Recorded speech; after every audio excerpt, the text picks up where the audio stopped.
masyarakat itu tidak masalah, yang penting disampaikan. Tidak menyampaikan di situ, tidak menyampaikan ke pemerintah setempat.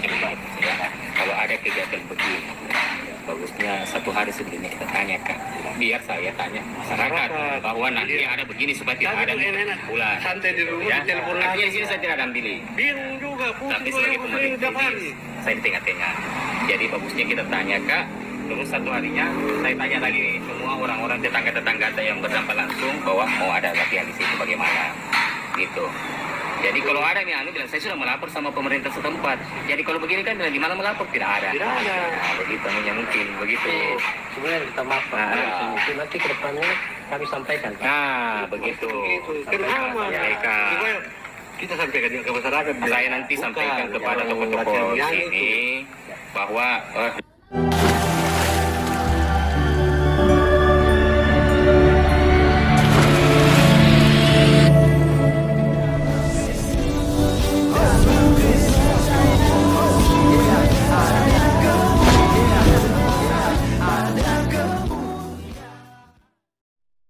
Bismil abi wal ibni wal ruhil kudus ilahu wahid. Demi nama Bapa, Putra dan Roh Kudus Allah yang Esa. Teman-teman sekalian, pada kesempatan kali ini kita akan membahas mengenai berita viral di mana teman-teman terjadi pelarangan, ya kurang lebih persekutuan ya, karena ini terkait tentang latihan kor ya. Jadi yang tidak tahu kor itu tidak, silakan cari artinya kor ya, paduan suara teman-teman sekalian. Jadi biasalah ya, udah dekat Natal. Jadi jemaat gereja Katolik itu sedang mempersiapkan diri di salah satu rumah untuk mereka latihan kor ya. Jadi ini hal yang wajar-wajar saja sebenarnya, ya kan gitu. Tetapi teman-teman sekalian, kaum intoleran, kaum kandrun ya yang berkepala terbalik itu merasa itu tidak baik, tidak tepat, itu sesuatu yang salah. Harus ada izin, harus izin kepada tetangga ya, permisi dan lain sebagainya. Wow. Ini ketika saya nonton mas kalian, saya tertawa lagi ya, tertawa dan tertawa. Kenapa sih primitif begini otak mereka gitu? Ya. Kalau merujuk dari SKB 2 menteri bahkan 3 menteri itu kita lihat, itu kan yang memerlukan izin, pengurusan izin apabila agama tertentu mendirikan rumah ibadahnya. Misalnya vihara, gereja, masjid dan lain-lain, itu wajib memang membuat izin. Tetapi kalau hanya ibadah di rumah, apalagi ini hanya latihan, kenapa sih harus ada izin? Itu bukan undang-undang. Ya. Ini makanya saya bilang ini otak terbalik. Apakah kemudian ketika misalnya ya saudara-saudari kita muslim buat pengajian di pinggir jalan, ya ada sholat di jalanan dan lain sebagainya, ya apakah mereka sudah izin? Apakah mereka buat segala apa begitu ya? Jadi karena ada komentar-komentar netizen seperti itu saya lihat di channelnya Pavel 88 teman-teman. Ya. Jadi kalau kita melihat justru ada banyak sekali yang buat kegiatan ibadahnya ya dari pihak sebelah itu tidak membuat izin. Nah jadi sebenarnya ya sah-sah saja, silakan begitu ya. Selagi itu tertib, tidak mengganggu ketertiban umum gitu loh.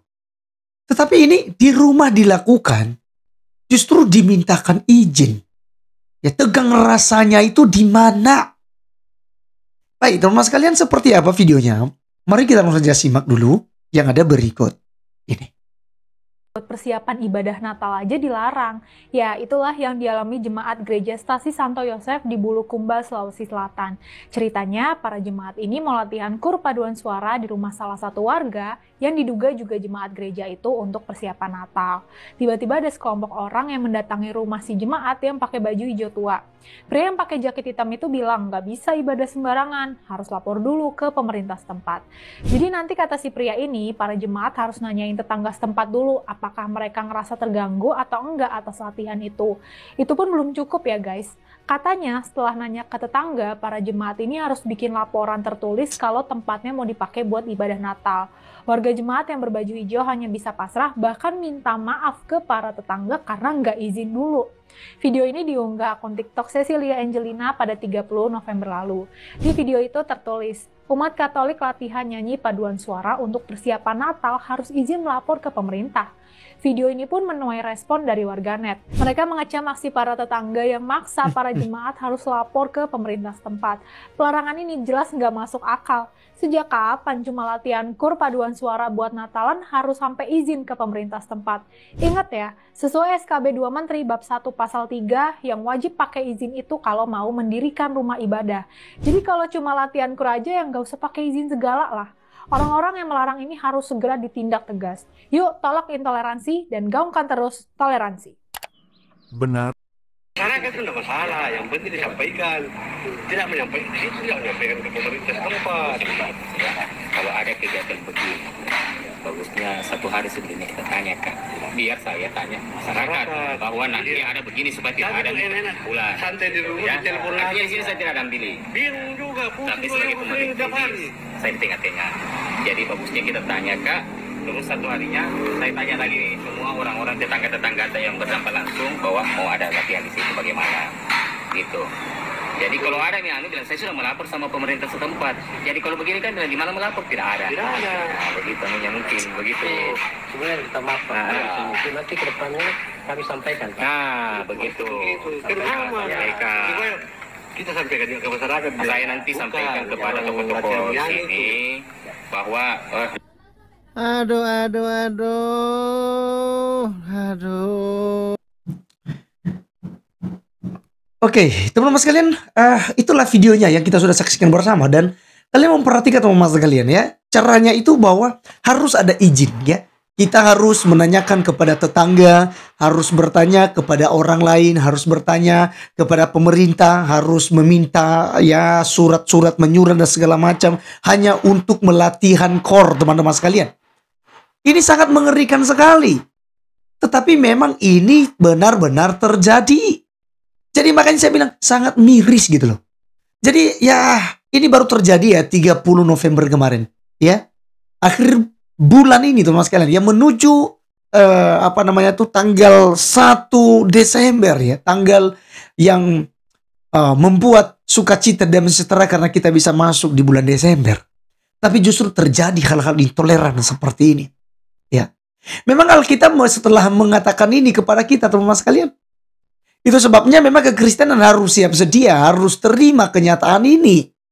Tetapi ingat, kita juga jangan tinggal diam. Jangan bungkus diri Anda dengan ajaran kasih.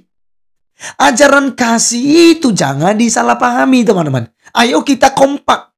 Ya. Ramai dong di situ. Buat laporan polisi dong, ini sudah mengganggu kok. Karena kita negara hukum. Ya. Jadi maksud saya ini kan udah mengacaukan ini. Gitu ya. Dan itu menurut undang-undang barang siapa yang mengganggu ya kenyamanan orang lain untuk saat beribadah dan sebagainya. Kurang lebih seperti itu. Ya itu bisa dikenai pidana. Dan ini jelas teman-teman sekalian. Ini pelarangan. Sebenarnya ini bukan masalah izinnya. Tapi ini sengaja melarang menurut saya. Karena kan harusnya kan paham. Ini kan kor. Ini bukan ibadah. Bukan mendirikan gereja. Kenapa harus memberikan izin? Harus izin kepada tetangga dan lain sebagainya. Kalau seandainya tetangganya yang beragama berbeda dari kekristenan, otomatis tidak gampang memperoleh izin itu.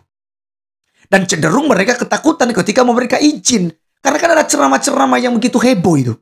Ya, barang siapa itu sama dia, itu sudah saja dia jatuh kepada perangkapnya kafir. Udah sama saja mengakui ya kelahiran daripada Tuhannya mereka itu. Ya. Ini yang kemudian kita harus jaga bersama teman-teman sekalian. Jadi menurut saya hal ini memang harus ditindaklanjutin.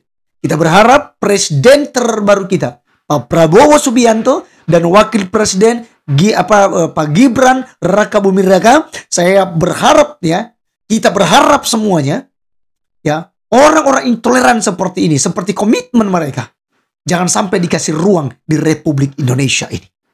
Maka teman sekali kita doakan teman-teman kita di sana supaya mereka diberikan hikmat sehingga mereka tidak mau ditekan ya oleh orang-orang intoleran ini. Karena mereka itu tidak banyak.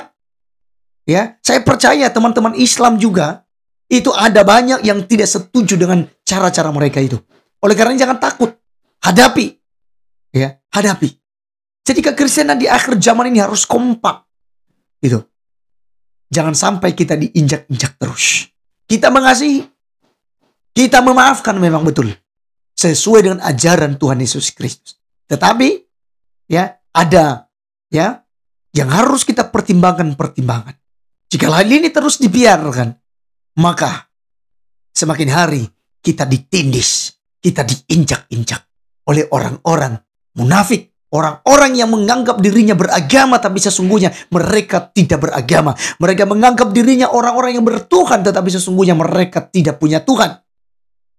Sebab Tuhan manakah yang bahagia ketika melakukan anarkis, intoleran, premanisme seperti ini? Tidak ada, teman-teman sekalian. Allah itu kasih. Allah itu ya memberikan berkat kepada semua. Mengasihi semuanya tanpa pilih-pilih kasih.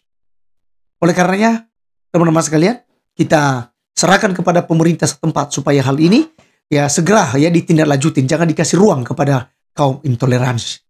Saya Arif Gulan, teman-teman sekalian, undur diri. Sampai ketemu di video berikutnya. Tuhan Yesus memberkati kita. Salam.